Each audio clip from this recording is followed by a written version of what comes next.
A ver, si pensamos en la psicología de grupos, suena a algo muy académico, ¿no? Como de laboratorio, con batas blancas y todo eso. Pues nada que ver.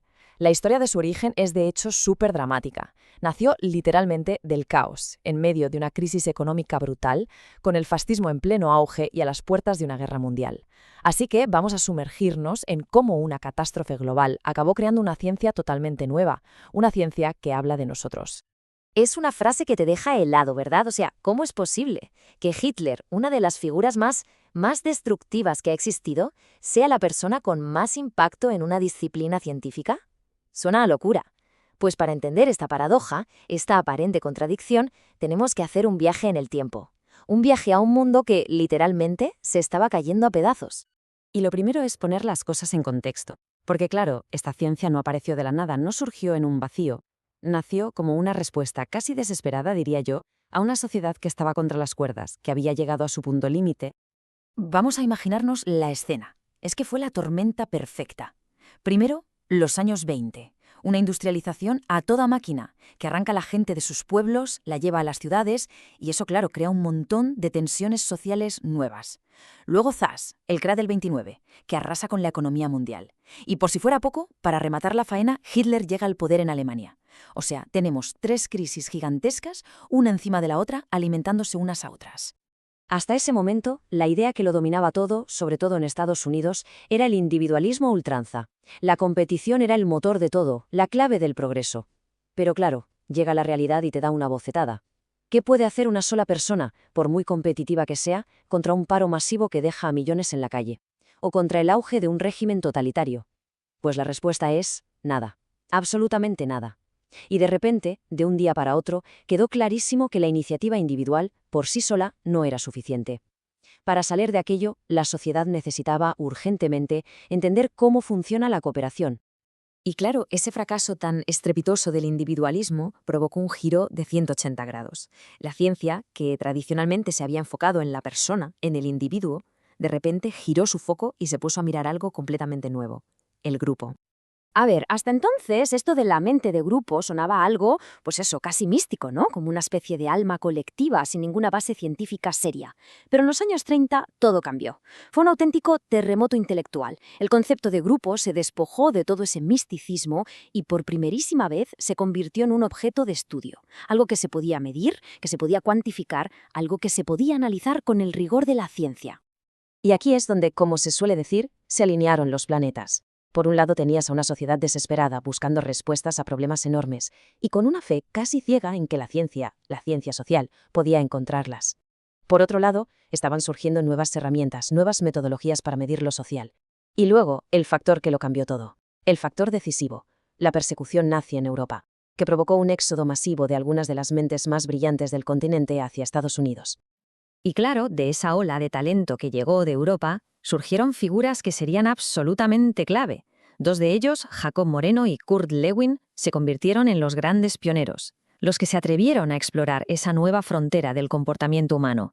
Y lo curioso es que cada uno lo hizo con un estilo, radicalmente diferente. Vamos con el primero, Jacob Moreno. Este hombre no era para nada el típico académico de despacho y corbata. Era un creador, un espíritu libre, un rebelde. Era médico y trabajó con gente que la sociedad había dejado de lado. Prostitutas, refugiados, presos. Y siempre estaba buscando formas nuevas, poco convencionales, de sanar, utilizando la increíble fuerza que tiene el grupo. Su gran idea, su aportación clave, fue la sociometría. Y es una idea que en el fondo es genial por lo sencilla que es.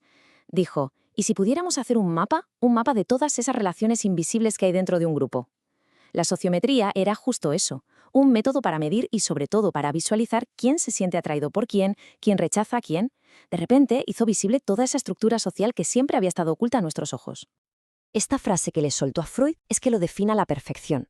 Mientras Freud se pasaba horas analizando el pasado de una persona en un diván, a Moreno le interesaba la acción, el aquí y el ahora, lo que pasaba en el grupo, en tiempo real. Su objetivo no era tanto analizar, sino darle a la gente el valor, el coraje para actuar y para cambiar sus propias relaciones. Y en el otro lado de la moneda, totalmente en el otro extremo, tenemos a Kurt Lewin. Él sí que era el académico riguroso, metódico, muy influido por la psicología de la Gestalt. También huyó de la Alemania nazi y se llevó a Estados Unidos un enfoque súper sistemático para entender a los individuos, pero siempre dentro de su contexto. Su idea central es la que se conoce como la teoría de campo. Y lo que dice Lewin es algo que parece obvio, pero que fue revolucionario. Es imposible entender a una persona si la sacas de su entorno, si la analizas de forma aislada. Su comportamiento solo cobra sentido si tenemos en cuenta todo su espacio vital, o sea, la persona y su ambiente, pero no el ambiente objetivo, sino tal y como esa persona lo percibe. En resumen, que somos el resultado de un montón de fuerzas que actúan sobre nosotros en cada momento. Y su frase más famosa lo resume todo a la perfección. Para Lewin, una teoría no era un simple juego intelectual para académicos, no.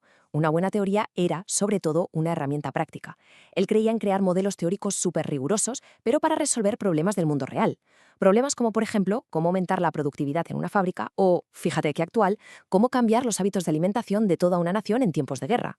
Un ejemplo perfecto de este pragmatismo suyo es su famoso modelo de cambio en 3 pasos. Para él, si quieres transformar algo, ya sea una persona o una organización, primero tienes que descongelar, o sea, romper con las viejas costumbres, reducir la resistencia. Después viene el desplazamiento, el movimiento hacia el nuevo comportamiento. Y por último, y esto es lo más importante y lo que a menudo se olvida, hay que congelar, es decir, solidificar ese nuevo estado para que el cambio sea estable y duradero. Bueno, pues todo este trabajo, de pioneros como Moreno y Lewin, acabó llevando al avance conceptual más importante de todos, a una forma radicalmente nueva de entender algo tan básico como ¿qué es un grupo? Y aquí está el gran cambio de paradigma, la clave de todo. La visión de antes, la individualista, era muy simple. Un grupo no es más que la suma de sus miembros. Pones a 5 personas juntas y tienes 5 personas. Pero la nueva visión, la interaccionista, decía algo que era revolucionario. Decía que no, que la interacción entre esas personas crea una realidad totalmente nueva. Crea una entidad, el grupo, que tiene propiedades que no existían en los individuos por separado. El todo es más que la suma de las partes. Como decíamos, esta nueva forma de ver las cosas venía directamente de la psicología de la Gestalt y aplicaba 2 ideas clave. La primera ya la hemos comentado. El todo es más que la suma de sus partes. Un grupo genera cosas como normas, un ambiente, un clima social, cosas que no están dentro de la cabeza de ninguna persona en concreto. Y la segunda idea fundamental, que las personas no reaccionamos al mundo como si fuéramos robots, de forma instintiva, sino que reaccionamos a nuestra percepción, a nuestra interpretación de ese mundo. Y esto nos lleva a la conclusión más potente de todas. La interacción con los demás no solo cambia nuestra forma de actuar en un momento dado, va mucho más allá. La interacción crea normas, crea valores, y nosotros los acabamos interiorizando. Dicho de otra manera, pertenecer a un grupo nos cambia por dentro, transforma nuestra propia psicología, nuestra forma de ser y de ver el mundo. Y que quede claro que este cambio de perspectiva no fue una simple curiosidad para 4 académicos. No, fue literalmente el nacimiento de una nueva ciencia, una ciencia con un impacto tan grande que llega hasta nuestros días. El legado que dejaron es inmenso. Nos dieron la idea de que un grupo no es gente junta, sino gente interdependiente. Nos demostraron que se podían hacer experimentos científicos para estudiar cosas tan complejas como el liderazgo o el clima social. Y nos dejaron quizás la idea más poderosa y práctica de todas. Si de verdad se quiere ayudar a cambiar a un individuo, no hay que centrarse solo en él, hay que cambiar el grupo al que pertenece. Y todo esto nos deja con una pregunta final. Para reflexionar. Esta ciencia nació de las grandes crisis del siglo XX, para entender cómo los grupos nos dan forma. Hoy en nuestro mundo, un mundo lleno de tribus digitales, de comunidades en línea, de burbujas informativas, la pregunta es si cabe más urgente que nunca. Los grupos a los que pertenecemos hoy, ahora mismo, ¿en quién nos están convirtiendo para el mañana?